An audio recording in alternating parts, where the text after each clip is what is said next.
BMC आणि CSMT परिसरात पोलिसांचा कडेकोट बंदोबस्त, कायदा सुव्यवस्था राखण्यासाठी रॅपिड ॲक्शन फोर्स तैनात. मनोज जरांगेंच्या मंचाजवळची पोलीस सुरक्षा वाढवली. सुळेंना घेराव घातल्यानंतर पोलिसांनी आझाद मैदानात सुरक्षा वाढवली. मुंबई पोलीस आणि क्यूआरटीची टीम तैनात. मराठा आंदोलनाच्या पार्श्वभूमीवर मंत्रालय परिसरात सुरक्षा वाढवली. मंत्र्यांच्या बंगल्यांच्या सुरक्षेत वाढ.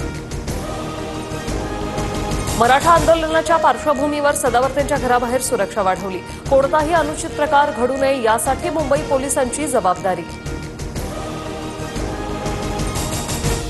धाराशिवमधले ओबीसी सरपंच नितीन बेकड यांच्याकडून मराठा आंदोलकांना 1500 डझन केळी वाटप. 10 ते 15 हजार पाण्याच्या बाटल्यांची व्यवस्था.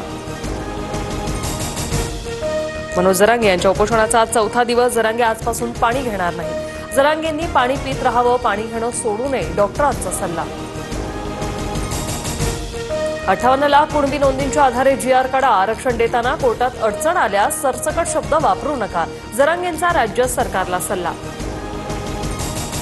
कुठलीही मागणी कायद्याच्या चौकटीत बसली पाहिजे. उपसमिती कायदेशीर सल्लागारांसोबत चर्चा सुरू.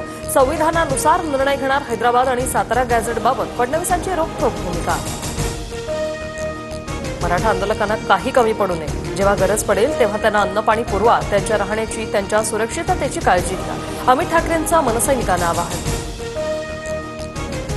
लोकप्रतिनिधी म्हणून आंदोलकांच्या भावनांचा आदर करणं ही माझी नैतिक जबाबदारी. आंदोलकांनी घेराव घातल्याच्या प्रकरणावर सुप्रिया सुळेंची प्रतिक्रिया.